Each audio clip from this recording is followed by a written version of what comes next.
खट्टा खाने वाली चुड़ैल। रात को अचानक राधिका मौसी को किचन से कुछ गिरने की आवाज आई। उन्होंने बाहर निकल के देखा तो किचन में उन्हें कोई सफेद साड़ी में दिखा। वो चीख पड़ी, हे भगवान, आलतू जलालतू आई भला को टालतू, आलतू जलालतू आई भला को टालतू। राधिका मौसी को चीखते सुनकर श्रवण बाहर आता है भागते हुए।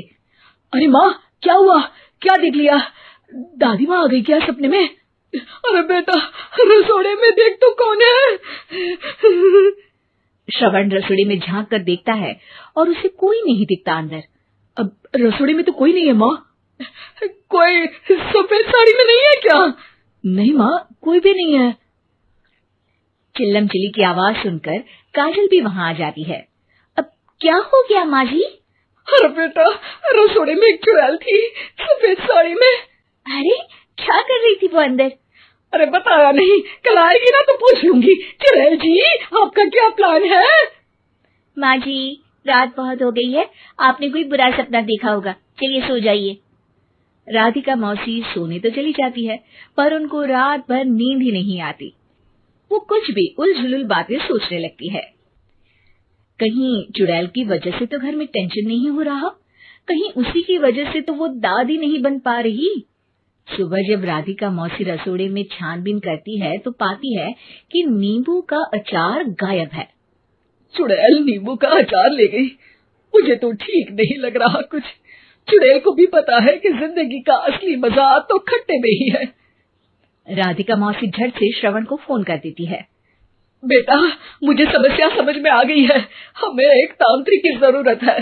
अरे क्या बोल रही हो माँ, तांत्रिक की क्या जरूरत है? आप पूजा पाठ तो कर ही रही हो ना। आलतू जलालतू मंत्र सारे फालतू जैसे कुछ मंत्र पढ़ो, चली जाएगी अपने आप चुड़ैल। अरे नहीं बेटा, कभी चुड़ैल को कम नहीं समझते। अरे तुझे पता भी नहीं चलेगा कि कभी वो छल करके काजल की जगह घर की बहू खुद बन जाएगी। क्या माँ, कुछ भी बोल रही हो? कहाँ काजल और कहाँ चुड़ैल? वैसे एक बात बताओ, काजल को अगर गाने के लिए बोल देना तो चुड़ैल काजल की आवाज सुनकर घर तो क्या धरती लोग छोड़कर चली जाएगी।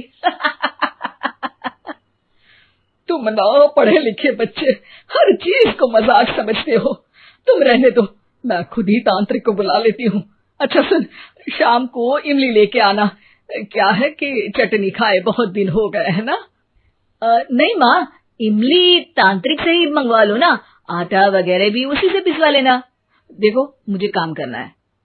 श्रवण रात को कई तरह की सब्जियों के साथ माँ के कहने पे चटनी के लिए इमली भी ले आया था, लेकिन राधिका मौसी के दिमाग में अलग ही फिल्म चल रही थी। उन्हें अब सिर्फ शक ही नहीं यकीन होने लगा था कि शायद चुड़ैल ने श्रवण पर अपना जाल बिछा दिया था, जिस वजह से श्रवण उनकी बात ही नहीं मान रहा था। पर कोई नहीं, आने वाली रात में राधिका मौसी खुद तैयार हो गई चुड़ैल को पकड़ने के लिए। रुद्राक्ष की माला, तुलसी का पत्ता, हनुमान चालीसा सब हाथ के पास ही था, बस चुड़ैल का इंतजार था। और जैसा राधिका मौसी ने सोचा था वैसा ही हुआ। वो चुड़ैल उस रात भी आई, पर वो राधिका मौसी से तेज निकली और राधिका मौसी के उसे पकड़ने के पहले ही वो भाग खड़ी हुई। जरूर बहू पे साया है उस चुड़ैल का, तभी तो श्रवण के कमरे में गई है। और अगली सुबह राधिका मौसी पिछली रात हुए हमले में किन चीजों का नुकसान हुआ उसका हिसाब लगा रही थी। उनके खेमे से एक आम के अचार की शीशी भी गायब हो चुकी थी और वो इमली भी जो कल श्रवण लेकर आया था। राधिका मौसी इस बारे में सोच ही रही थी कि श्रवण जल्दी से रसोड़े में आकर दवाइयों की पोटली ढूंढने लगता है। अरे बेटा, क्या हो गया? अब माँ, वो काजल की तबीयत खराब है, बहुत घबराहट हो रही है उसे। हे भगवान, मैंने पहले ही कहा था कि तांत्रिक को बुला लेते हैं, पर नहीं। अब देखो, उस चुड़ैल ने काजल को अपने वश में करना शुरू भी कर दिया है। हालांकि श्रवण भूतों में विश्वास नहीं करता था, पर अब वो भी डर जाता है और राजी हो जाता है एक तांत्रिक को बुलाने के लिए। कुछ ही घंटों में तांत्रिक आ जाते हैं और राधिका मौसी तांत्रिक जी को सब बता देती है। घोर संकट, घनघोर संकट, चुड़ैल को मारू जोर चाकट, ओम भट स्वाहा खटखा के आहा। अरे ये क्या मंत्र है? मेरे खुद के ओरिजिनल मंत्र है, कल रात को ही लिखे हैं। अच्छे लगे तो दाद चाहूंगा। एक और मंत्र सुनो, अर्ज किया है, आब्राकडाब्रा, दिल्ली, बम्बई, आगरा, चंदा मामा सोवरले, सुरन मामू जारा। ये मंत्र है? अरे कोई चालीसा वालीसा पढ़ो ना। वक्त कम है, 40 नहीं पड़ेंगे, 20-25 में काम चलाना पड़ेगा। अलक निरंजन जाके लंदन, मुफ्त का मंजान घिस मेरे नंदन। अरे जल्दी करो तांत्रिक जी, जल्दी करो। तांत्रिक अपने उल झलूल मंत्र पढ़ने लगता है। श्रवण को तांत्रिक पे शक होता है। वो अपने एक डॉक्टर दोस्त को कॉल कर देता है ताकि कोई अनहोनी हो तो इमरजेंसी में चीजें मैनेज हो जाए।